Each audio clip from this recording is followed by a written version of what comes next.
네, 오늘 우리가 함께 나눌 말씀은 창세기 4장 16절부터 26절 말씀입니다. 우리 한 절씩 같이 교독하겠습니다. 가인이 여호와 앞을 떠나서 에덴 동쪽 노 땅에 거주하더니 아내와 동침함에 그가 임신하여 에녹을 낳은지라. 가인이 성을 쌓고 그의 아들의 이름으로 성을 이름하여 에녹이라 하니라. 에녹이 이랏을 낳고 이랏은 무야엘을 낳고 무야엘은 무드사엘을 낳고 무드사엘은 라멕을 낳았더라. 라멕이 두 아내를 맞이하였으니 하나의 이름은 아다요 하나의 이름은 실라였더라. 아다는 야발을 낳았으니 그는 장막에 거주하며 가축을 치는 자의 조상이 되었고 그의 아우의 이름은 유발이니 그는 수금과 퉁소를 잡는 모든 자의 조상이 되었으며 실라는 두발가인을 낳았으니 그는 구리와 쇠로 여러 가지 기구를 만드는 자요 두발가인의 누이는 나아마였더라. 라멕이 아내들에게 이르되 아다와 실라여 내 목소리를 들으라. 라멕의 아내들이여 내 말을 들으라. 나의 상처로 말미암아 내가 사람을 죽였고 나의 상함으로 말미암아 소년을 죽였도다. 가인을 위하여는 벌이 7배일진데 라멕을 위하여는 벌이 77배 1이로다 하였더라. 아담이 다시 자기 아내와 동침하매 그가 아들을 낳아 그의 이름을 셋이라 하였으니 이는 하나님이 내게 가인이 죽인 아벨 대신에 다른 씨를 주셨다 함이며. 우리 같이 하겠습니다. 셋도 아들을 낳고 그의 이름을 에노스라 하였으며 그때에 비로소 사람들이 여호와의 이름을 불렀더라. 아멘.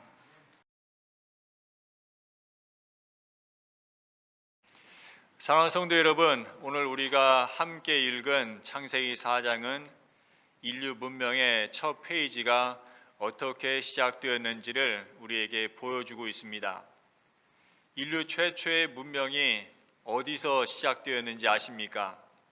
놀랍게도 인류 문명의 그 화려한 기원이 하나님을 경외하는 자가 아니라 하나님을 떠난 살인자, 바로 가인으로부터 시작되었다고 성경은 말씀합니다.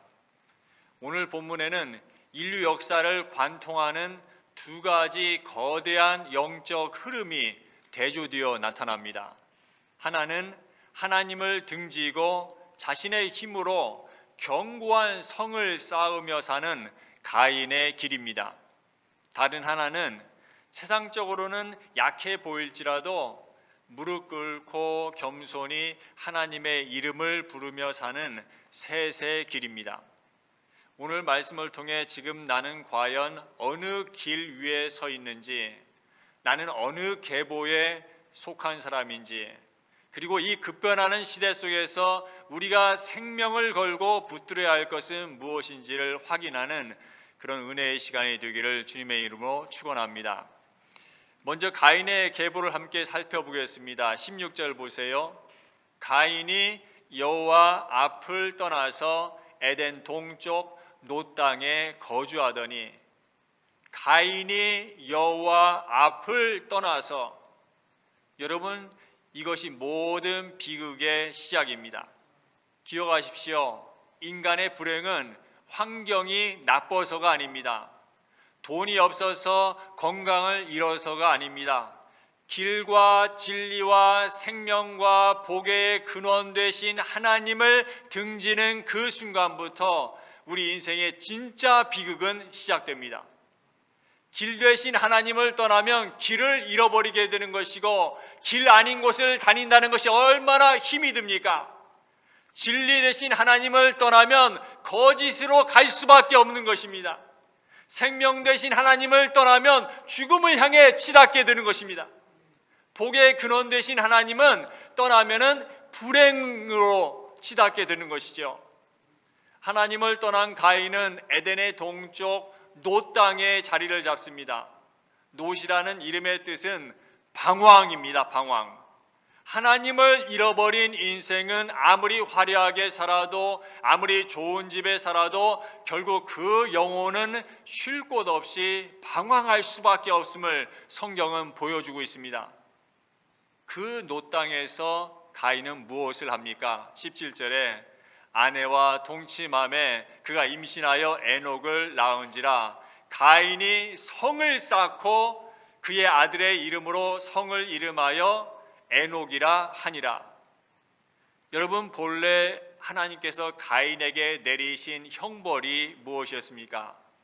너는 땅에서 피하며 유리하는 자가 되리라, 즉 떠돌이가 되라는 것이었습니다. 그런데 가인은 어떻게 합니까?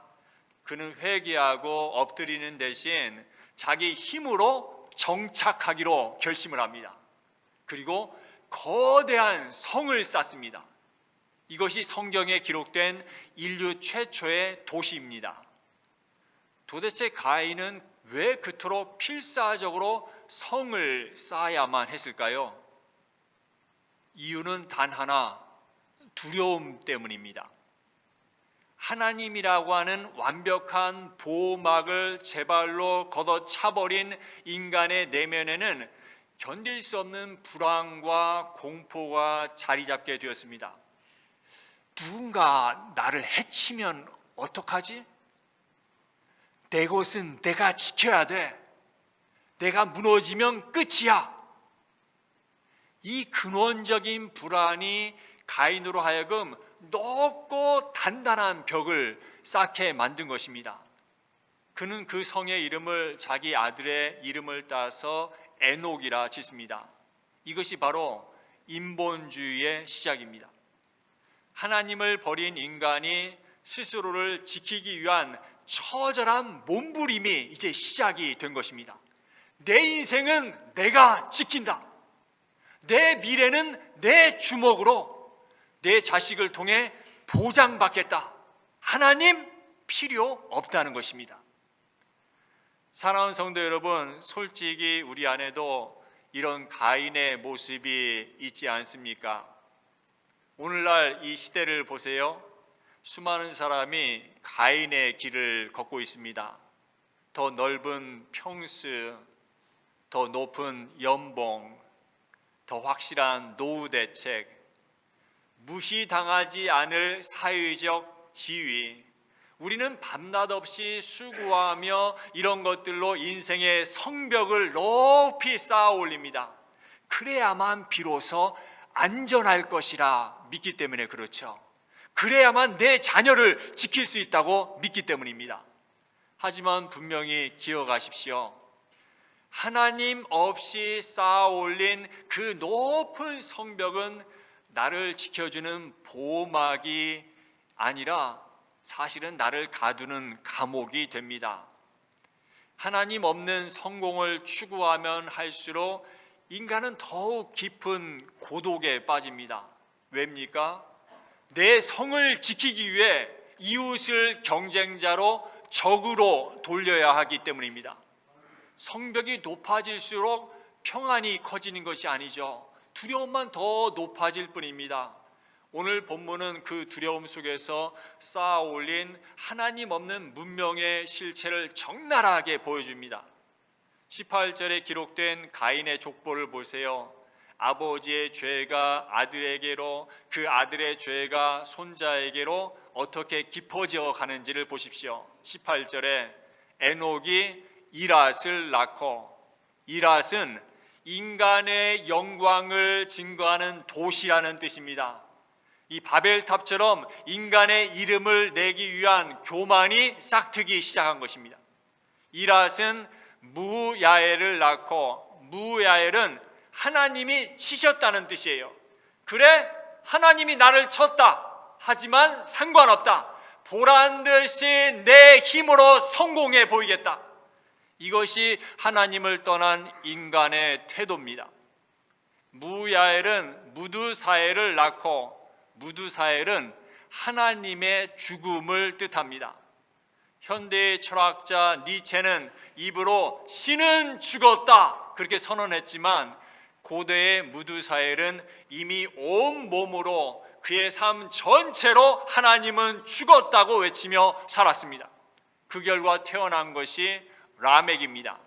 무두사엘은 라멕을 낳았더라. 라멕은 강한 자라는 뜻입니다. 여기서 강함은 남을 짓밟는 폭력적인 힘을 의미합니다. 아버지 무두사엘이 삶으로 하나님의 죽음을 보여주니 그 아들은 자연스럽게 자신의 힘을 하나님 자리에 놓게 된 것입니다. 하나님이 죽은 자리엔 필연적으로 인간이 왕노릇하기 마련입니다. 가인의 후예들은 세상적으로 볼 때 시대를 앞서가는 천재들이었어요. 성경은 라멕의 세 아들을 통해 문명이 폭발적으로 발전했음을 보여줍니다. 19절 20절에 라멕이 두 아내를 맞이하였으니 하나의 이름은 아다요 하나의 이름은 실라였더라. 아다는 야발을 낳았으니 그는 장막에 거주하며 가축을 치는 자의 조상이 되었고, 야발은 목축업의 조상이 되었는데 그는 단순히 양 몇 마리 키우는 수준을 넘어 가축을 대량 생산하고 부를 축적하는 시스템을 만들었습니다. 오늘날로 치면은 경제계를 주름잡는 재벌 총수가 된 것이죠. 22절에 그의 아우의 이름은 유발이니 그는 수금과 퉁소를 잡는 모든 자의 조상이 되었고, 유발은 수금과 퉁소를 잡은 자의 조상이 되었는데 이제 먹고 사는 문제가 해결되니까 쾌락과 향락을 추구하기 시작한 것입니다. 오늘날로 치면은 문화예술계의 거장, 엔터테인먼트의 시조가 탄생한 것이죠. 22절에 실라는 두발가인을 낳았으니 그는 구리와 쇠로 여러 가지 기구를 만드는 자요. 두발가인은 오늘날의 최첨단 과학기술과 방위산업의 거물이라고 할 수 있습니다. 그는 편리한 농기구만 만든 것이 아닙니다. 날카로운 칼과 창, 신무기를 만들어냈어요. 기술의 진보가 인간의 탐욕과 만나자 본격적인 침략과 폭력의 시대가 열린 것입니다. 여러분 보십시오. 경제계의 거물 야발, 예술계의 거장 유발, 최첨단 과학기술과 군수산업의 대부 두발가인, 이 얼마나 화려합니까? 오늘날 우리가 그토록 부러워하는 세상의 성공, 돈, 인기, 권력이 가인의 족보 안에 다 들어 있습니다. 그러나 기억하십시오. 문명의 화려함이 결코 영혼의 건강을 보장하지 않습니다. 하나님을 떠난 경제는 탐욕이 되고, 하나님을 떠난 문화는 쾌락이 되며, 하나님을 떠난 기술은 살인 도구가 될 뿐입니다. 그 살아있는 증거가 누굽니까? 바로 그 가인의 후예 라멕입니다. 라멕이 저지른 첫 번째 죄악은 바로 가정의 파괴였습니다. 19절에 라멕이 두 아내를 맞이하였으니, 하나님이 정하신 한 남자와 한 여자의 거룩한 창조 질서를 인류 역사상 최초로 깨뜨린 사람이 바로 라멕입니다. 그는 하나님의 법 따위에는 안중에도 없습니다. 오직 자기 눈에 좋은 대로 자신의 쾌락을 채우기 위해 아내를 수집했습니다. 이것은 단순한 개인의 일탈이 아닙니다. 하나님이 세우신 가정이라는 거룩한 질서에 대한 정면 도전이자 반역입니다. 오늘날 여러분 이 시대를 보십시오. 이 라멕의 영성이 지금 이 세상을 지배하고 있지 않습니까? 우리가 보는 TV 드라마와 영화 보세요. 불륜과 음행이 아름다운 로맨스로 포장되어서 안방을 점령했습니다. 직장과 모임에서는 야, 애인 하나 없으면 무슨 재미로 사느냐라는 말이 농담처럼 오갑니다. 간통, 동거, 동성애가 개인의 자유와 문화라는 이름으로 정당화되고 있습니다. 이것은 문화가 아니라 하나님의 창조 질서에 대한 정면 도전이자 반역입니다. 그런데 라멕의 죄는 여기서 멈추지 않습니다. 정욕에 눈먼 자는 필연적으로 잔혹한 폭력으로 나갑니다. 라멕은 두 아내를 불러놓고 자신이 저지른 살인을 무용담처럼 노래합니다. 23절에 나의 상처로 말미암아 내가 사람을 죽였고 나의 상함으로 말미암아 소년을 죽였도다. 여기서 상처나 상함은 뼈가 부러지는 그런 치명상이 아닙니다. 기껏해야 타박상이나 살짝 긁힌 생채기 정도입니다. 게다가 상대는 누구였습니까? 다 큰 장수가 아니라 어린 소년이었어요.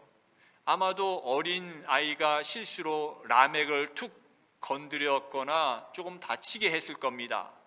죄송합니다라고 사과하면 끝날 일이죠. 근데 라멕은 어떻게 했습니까? 그 자리에서 소년을 죽여버렸어요. 이유는 단 하나, 자존심 때문입니다. 감히 누가 내 몸에 손을 대느냐? 나 라멕을 건드리고 살아남을 줄 알았느냐? 그는 아들 두발가인이 만든 최첨단 무기 그 날카로운 칼을 휘둘러 어린 생명을 무참히 짓밟았습니다. 그리고는 죄책감은커녕 아내들 앞에서 그것을 자신의 힘이라며 노래를 지어 불렀습니다. 여러분, 이것이 하나님 없는 문명의 실체입니다. 겉으로는 야발의 경제가 발전하고 유발의 예술이 꽃피우고 두발가인의 기술이 번쩍거립니다. 하지만 그 화려한 도시의 내면을 여러분 들여다보십시오. 그곳에는 용서가 없습니다. 오직 보복만이 있을 뿐입니다. 가인의 후예들은 하나님의 용서를 기억하지 못합니다. 하나님이 얼마나 오래 참으시는지 알지 못합니다. 그래서 남의 작은 실수도 용납하지 못합니다. 나를 건드리면 끝까지 쫓아가서 죽여버리겠다. 10배, 100배로 갚아주겠다. 이것이 라멕의 법이고 오늘날 우리가 사는 세상의 법칙 아닙니까? 보복, 운전, 층간소음, 살인, 악성 댓글, 내 기분을 상하게 하면 너는 죽어야 한다. 이 끔찍한 분노가 우리 사회를 뒤덮고 있습니다. 라멕의 오만함은 24절에서 절정에 달합니다. 가인을 위하여는 벌이 7배일진데 라멕을 위해서는 벌이 77배 1이로다. 하나님께서는 동생을 죽인 가인조차도 불쌍히 여기셔서 남들이 해치지 못하도록 7배의 보호를 약속해 주셨습니다. 그것은 하나님의 자비였죠. 근데 라멕은 지금 하나님의 그 자비를 조롱하고 있습니다. 하나님이 가인을 7배 보호한다고? 웃기지 말라고 해. 나는 하나님 따위는 필요 없어. 내 힘은 더 세. 내 칼은 더 날카로워. 나를 건드리는 놈은 내가 스스로 77배로 갚아주겠다. 이것이 하나님을 떠난 라멕의 세상입니다. 내 주먹이 법이고 내 돈이 신이다. 자신이 하나님 자리에 앉아 심판자가 되겠다는 이 교만, 화려해 보이지만 그 끝은 결국 음란과 폭력 그리고 피비린내나는 죽음뿐입니다. 보십시오. 경제계의 야발, 문화계의 유발, 기술계의 두발가인, 이들은 오늘날로 치면 실리콘밸리를 움직이는 IT 혁명가들, 월스트리트를 주무르는 금융의 거물들, 그리고 할리우드의 화려한 스타들입니다. 얼마나 대단합니까? 오늘날 우리가 그토록 갖고 싶어하는 세상의 모든 가치와 성공이 가인의 족보 안에 다 모여 있습니다. 세상 사람들은 이들을 향해서 성공한 인생이라면서 박수를 보냅니다. 그리고 하나님을 예배하는 우리를 보며 비웃죠. 봐라, 하나님 없이도 저렇게 떵떵거리며 잘 살지 않느냐. 오히려 교회에 다니는 너희보다 훨씬 자유롭고 멋지지 않느냐. 솔직히 여러분 마음 한구석에도 하나님 없이 사는 사람들이 부러울 때가 있지 않습니까? 우리는 주일이면 교회 나와서 예배한다고 교회에 매이고 피땀 흘려 번 물질도 구별해서 드려야 합니다. 하고 싶은 것도 참아야 되고 절제해야 됩니다. 때로는 이 신앙생활이 나를 올가매는 구속처럼 느껴지기도 합니다. 그런데 안 믿는 사람들을 보세요. 내 돈, 내 마음대로 쓰고요. 놀러 가고 싶으면 주일이고 뭐고 훌쩍 떠나고요. 세상 쾌락을 마음껏 즐기며 삽니다. 그들의 삶이 얼마나 자유로워 보입니까? 그들의 화려함 앞에 내 믿음이 초라해 보일 때가 있지 않습니까? 그러나 성도 여러분, 절대로 그들의 겉모습에 속지 마십시오. 비록 가인의 후예들이 도시를 세우고 가축을 치고 예술을 하고 기계를 만들지만 아무리 눈을 씻고 찾아봐도 그들의 족보 그 어디에도 하나님이라는 단어가 없습니다. 16절에 가인이 여호와 앞을 떠나, 가인의 후예들이 강하고 부유하고 똑똑하지만 그들은 하나님을 떠난 자들입니다. 그들의 육신은 화려했지만 그들의 영혼은 이미 죽어 있었습니다. 이것이 가인 문명의 본질적인 비극입니다. 1912년 침몰한 타이타닉호를 기억하실 겁니다. 그 배는 당대 최고의 기술 두발 가인이 집약된 배였습니다.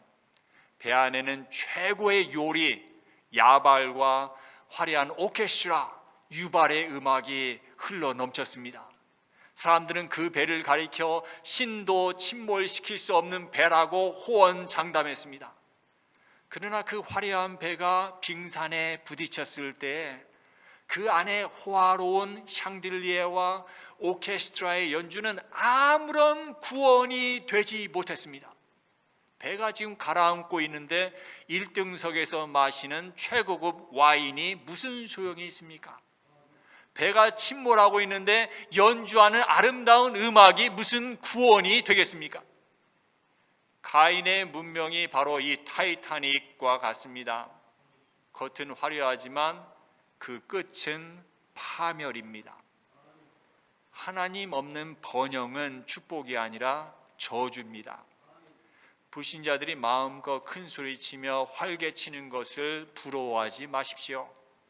그들은 생명책의 족보에서 빠진 사람들이에요. 그들은 노아 홍수 심판 때처럼 먹고 마시고 시집가고 장가가는 일상에 취해 발밑까지 차오른 심판의 물을 전혀 깨닫지 못하고 있을 뿐입니다. 가인의 족보는 라멕에서 끝이 납니다. 라멕 다음에는 무엇이 왔어요?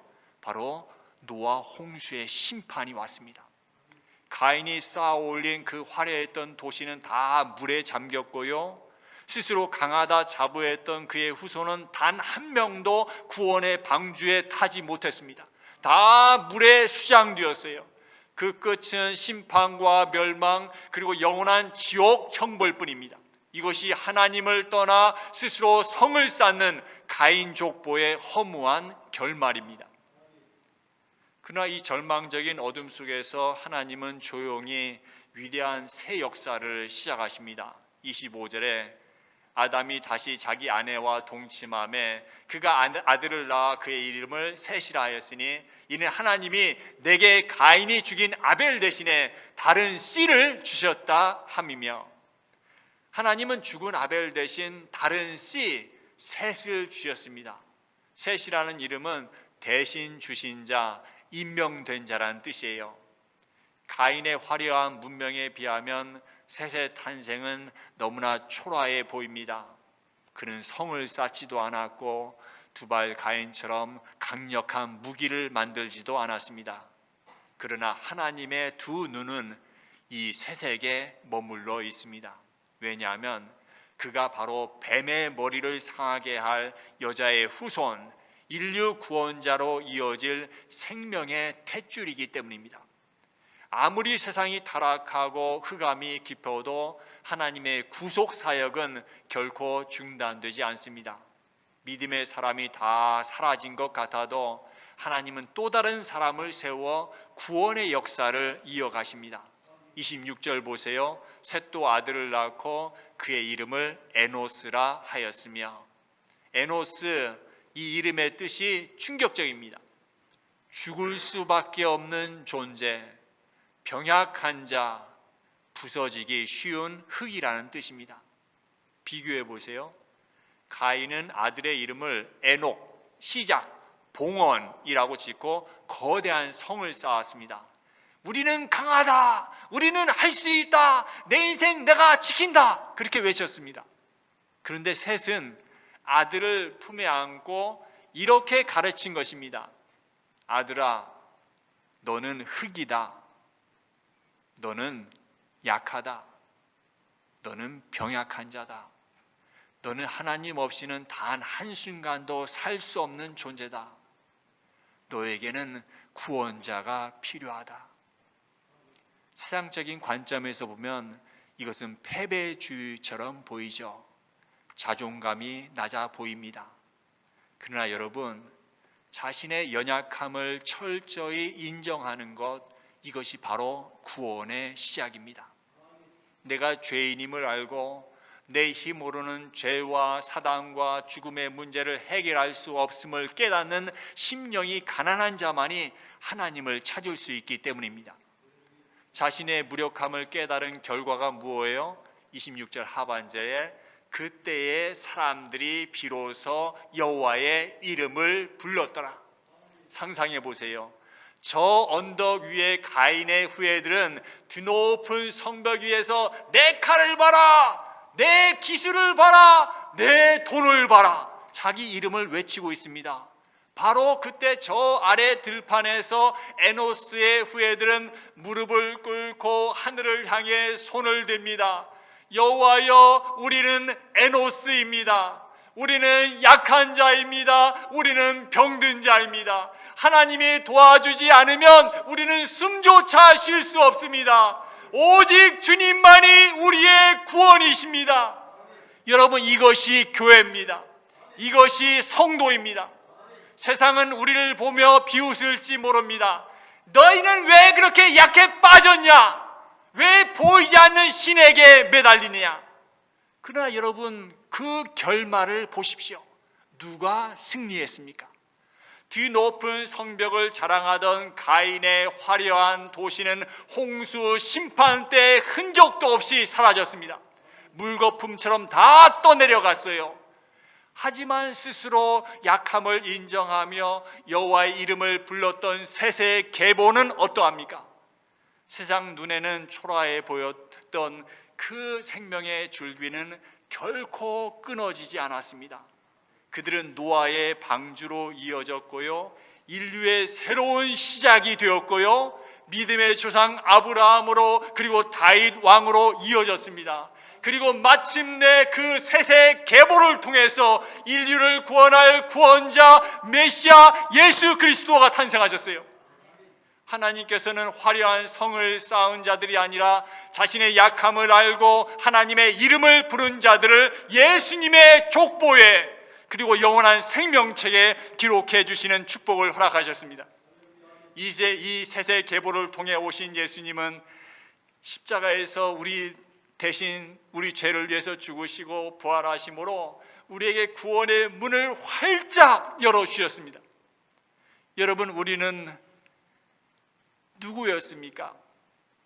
우리 모두는 죄 가운데 죽은 자들이었어요.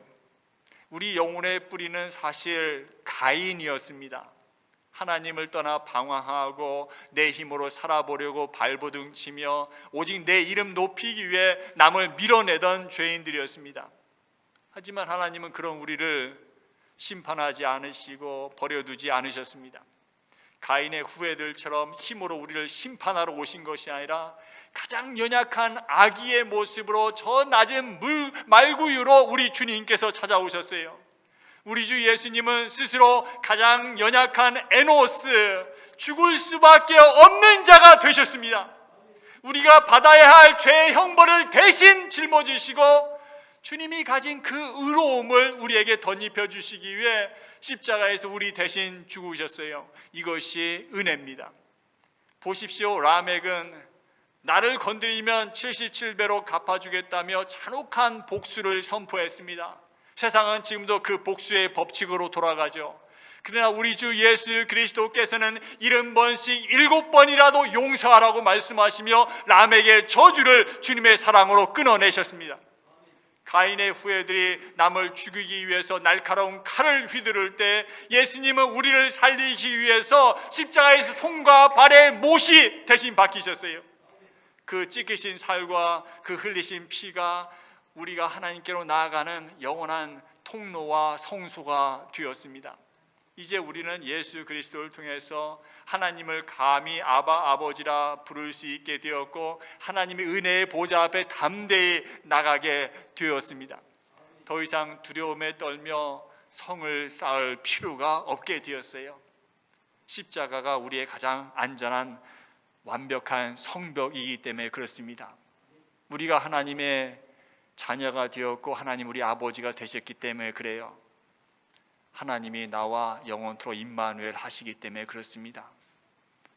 그 사실이 우리에게 평안을 주고요, 안전한 마음을 주고요, 기쁨을 주고요, 모든 장애물도 다 이길 수 있는 힘을 주신 겁니다.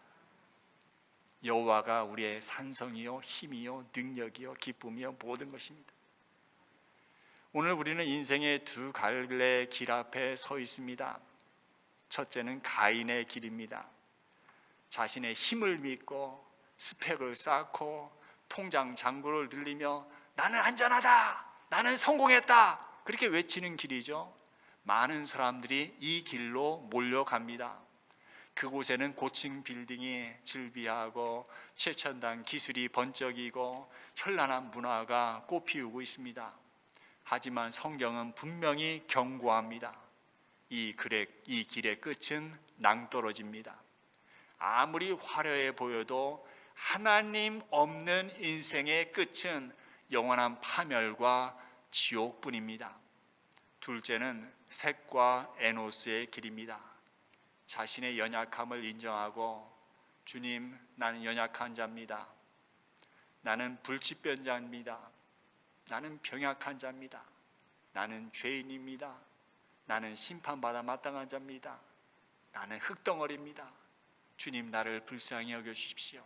그렇게 고백하며 여호와의 이름을 부르는 길입니다. 이 길은 좁습니다. 세상이 보기에는 약해 빠져 보이고 어리석어 보입니다. 하지만 이 길의 끝은 어디입니까? 영생입니다. 하나님 나라입니다. 세상이 줄 수 없는 영원한 기쁨입니다. 26절 하반절에 그때의 사람들이 비로소 여호와의 이름을 불렀더라. 여러분, 이 응답이 여러분 가운데 있기를 바랍니다. 여러분들이 이 일의 주인공이 되시기 바랍니다. 비로소 여호와의 이름을 불렀더라. 그때가 바로 지금입니다. 지금은 은혜 받을 만한 때요, 구원의 날입니다. 여러분, 물심판이 있었던 것처럼 이제는 불심판이 기다리고 있어요. 그것이 멀지 않았다는 사실입니다. 지구가 점점 뜨거워지고 있잖아요.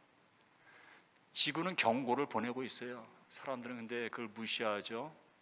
늘 있었던 거지, 좀 더 그런 거지. 저는 그렇게 보지 않습니다. 저는 모든 것의 시각을, 뉴스도 쳐다보고 기후 현상도 보고, 저는 그 속에서 하나님의 음성을 듣습니다. 자꾸 시그널을 보내는 거거든요. 여러분, 지금 예수 그리스도 이름 불러야 됩니다.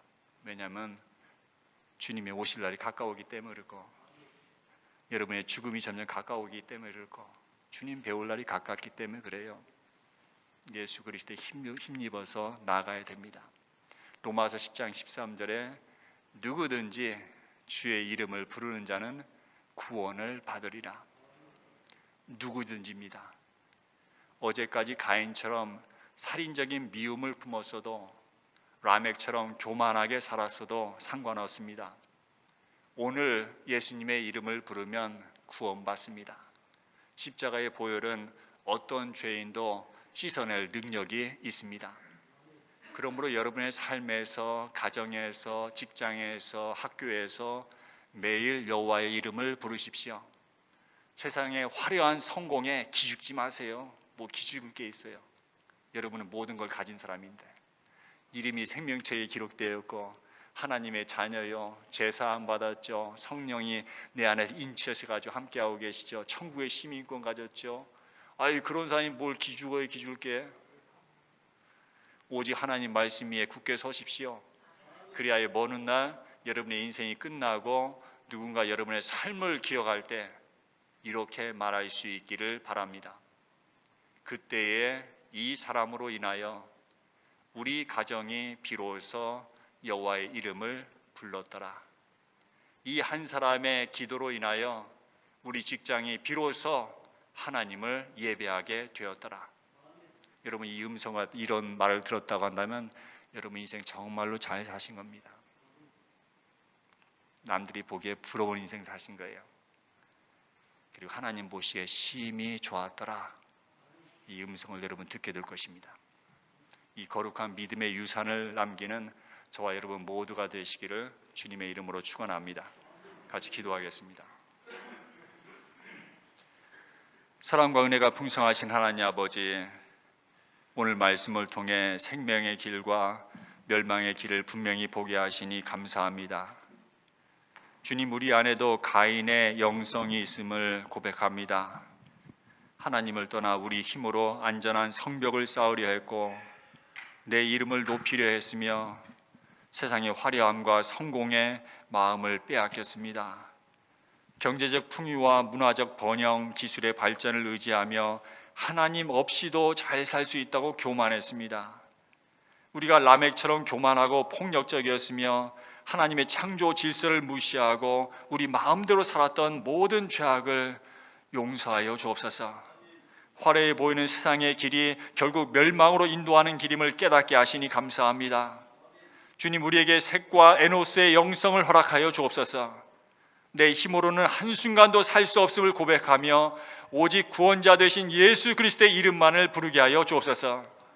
세상이 비웃을지라도 묵묵히 십자가의 길, 믿음의 길을 걷게 하시고 우리의 삶을 통해 끊어졌던 예배가 회복되며 우리 주변의 영혼들이 비로소 여호와의 이름을 부르게 되는 축복의 통로가 되게 하여 주옵소서.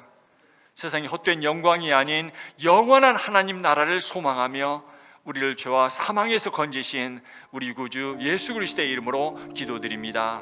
아멘.